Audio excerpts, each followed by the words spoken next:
Nimetoa ng'ombe zangu 11 kwa baba yako marehemu mzee Kitumbo. Nilitoa ng'ombe zangu mimi nikaoa mwanamke, alafu bwana kaja kumchukua mwanamke wangu bila sababu yoyote ile. Yani hatujaachana wala nini. Bado ni mke wangu wewe. Kwanza usije ukanibadilisha mawazo. Nimekuja kwenye shughuli lakini tayari unanipandisha hasira. Nitaondoka na wewe hapa leo. Naondoka na wewe Bikachala leo.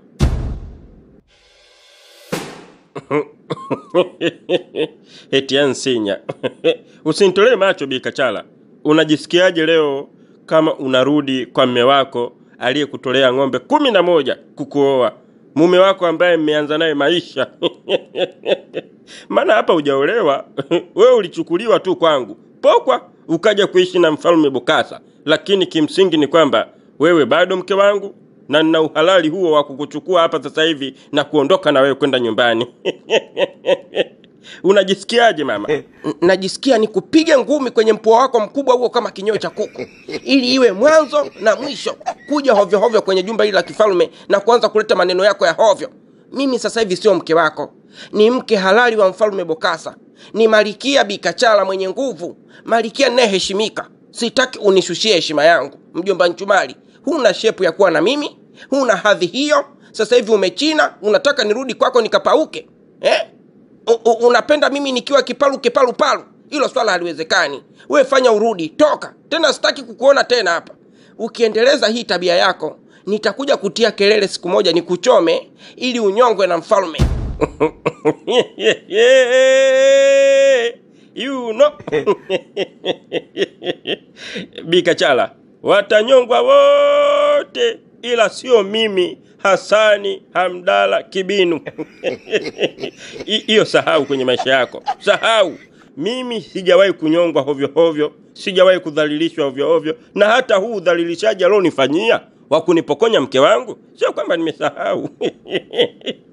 Hata nikiamua sasa hivi niondoke na wewe, naondoka na wewe sasa hivi Bikachala. Mjomba Nchumali wa zama zile aliyekuwa anadharaulika na kuteswa tu hovyo hovyo si yule tena. Dino Bwambwalu, wewe vawe. Au nabisha niondoke na wewe sasa hivi hapa? Acha utani ujue wewe. Mjomba Nchumali, acha utani. Nikifanya hapa chwekele nikatia kelele kidogo tu. Alafu mfalme akasikia hizi kelele, nakwambia sasa unaenda kuozea kwenye shimo la tewa. Utanyongwa live bila chenga mbele ya wanakijiji. Naomba uniache na maisha yangu. Mimi nilishakusahau.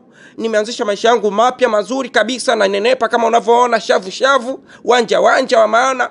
Mimi kwako nilikuwa nahangaika tu, nateseka maisha magumu kila siku. Ugali na kisamvu, ugali na tembele, mara ugali sijui na mchunga. Mimi nimechoka, niache nile maisha. Hebu ondoka bana. Mjomba Nchumali, nakuomba ondoka kwenye falme hii, usije ukaumia. Bikachala, mimi nikwambie tu kweli, sasa hivi nimekuwa mchawi niliyekubuhi. Bwambwalu ambalo halina hata akili timamu moja. Kwa hiyo usiniambie masuala ya kupiga kelele sijui kukamatwa kunyongwa. Hivyo vitu mimi sio level zangu saizi. Nishavuka huko. Mimi nikiamua kukuchukua hapa na kuchukua kwa sekunde 2 tu, utakuwa tayari ushafika nyumbani kwangu. Hata sisimizi waliotuzunguka hapa hawatajua kama kuna mtu amechukuliwa. Kwa hiyo usikunigutila, usintishe wala usinibabaishe. Mimi leo naondoka na wewe hapa. Usinifanyie hivyo bwana. Mjomba Nchumali, ina maana siku hizi wewe mchawi? Sana. Tena chawi lenye roho mbaya, Bwambwalu. Toka siku ile mke wangu unachukuliwa na Mfalme Bokassa kimabavu. Siku ile tu nikawaza kuwa katili. Nikasema ukatili wangu wa kwanza nianzie kwenye uchawi. Nikaenda kumwambia babu, wewe umri wako umeenda, siku 2-3 tu hapa tunakuacha Jalalu. Nipe mikoba. Nikema tunguli hayo. Akanipa tunguli na uchawi, akanikabidhi mkoba mzima. Kwa hiyo mimi nikatili kupitiliza. Nikatili zaidi unavyofikiria Bikachala. Ndio maana nakwambia naondoka na wewe leo hapa. Utakufa, utadhalilika, utauawa mbele ya wanakijiji. Waganga, wachawi wote hapa kijijini wanamheshimu Mfalme Bokassa. Wewe utakuwa ni mchawi wa kwanza kwenda kinyume naye. atakumaliza, atakunyonga vibaya mno. Hebu achana na hayo mambo, nenda kafanye shughuli zako mjomba Nchumali.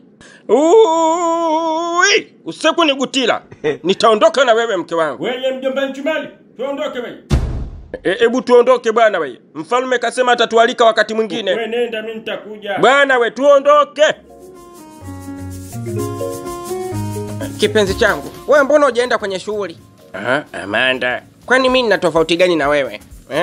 Wewe kama ni wanted na mimi vile vile ni wanted, kwa sababu Bokasha ananifahamu, Bikachala ananifahamu, na walinzi wote askari wa pale kwenye kashiri ya mfalme Bokasha wananifahamu mimi ni Shemtoi, na mimi ndiye ambaye nilikutorosha kipindi ambacho mfalme Bokasha anataka kukuoa. Wananijua. Kisha unataka wakanikamate, waniue.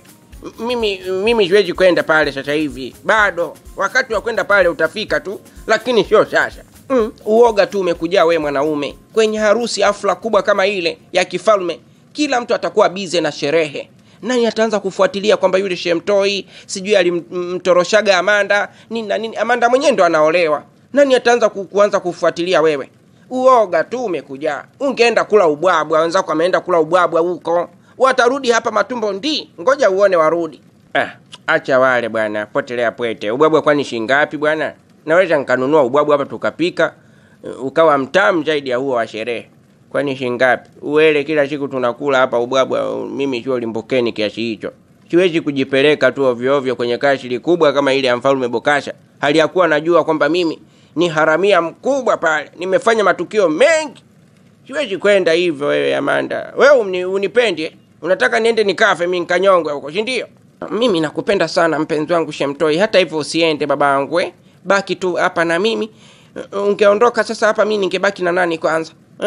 Unamwachia nani mpenzi wako nyumbani, wewe unaenda kwenye shughuli? Haiwezekani. Ni bora ulivyobaki. Acha tu hao walioenda wanatosha, wakatuwakilishe wakale ubwabwa. Tusubiri tu kujiambiwa hapa mashuzi na mjomba Nchumali. Maana najua atarudi hapa amevimbilwa.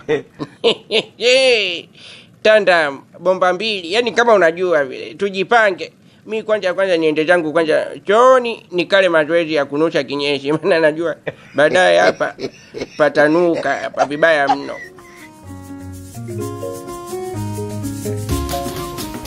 Mtukufu mfalme Bokasa, mbona yule binti umfanyii maamuzi yoyote?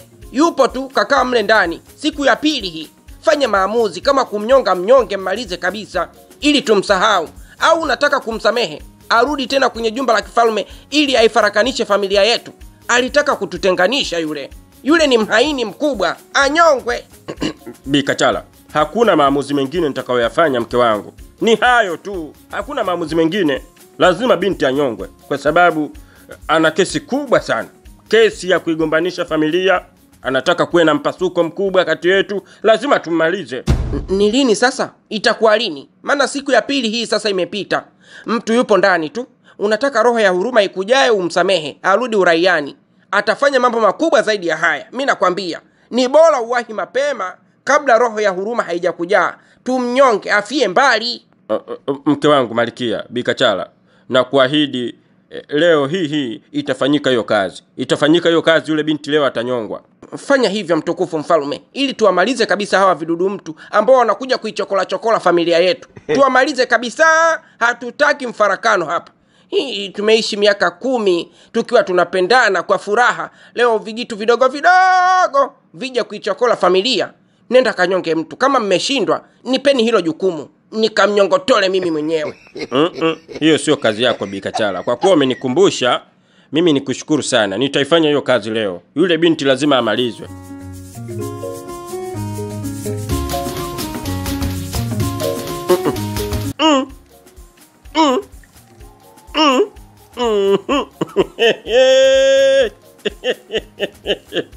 Sijawahi kuona kijana king'ang'anizi asiyesikia masikio yake kayafyatika pamba kiasi hiki. Wewe umerudi tena kilingeni kwangu. Yaani mfyatuo wote ule hukusikia. Umeamua kurudi tena kwenye kilinge changu ili nikumalize. Sasa mara hii sikufyatui tena na kuteketeza kwa moto. Hapana mzee Msegena, usifanye hivyo. Sasa unataka nifanye nini? Kwa sababu kila nikikwambia kwamba sitaki kukuona kilingeni kwangu, hutaki kusikia. Nifanye nini? Kama sio kukuteketeza na moto. na kuteketeza na moto. Hapana, usifanye hivyo. Mimi sijaja kwa chali mzee wangu, Msegena. Kuna taarifa mbaya kidogo nimekuletea. Taarifa ambazo zinamhusu mwanao Mwantumu. Mwanao amefungiwa kwenye chumba cha watu wanaosubiri kunyongwa. Yaani maana yake ni kwamba mwanao si muda mrefu kuanzia sasa ananyongwa na Mfalme Bokassa. Unasemaje wewe?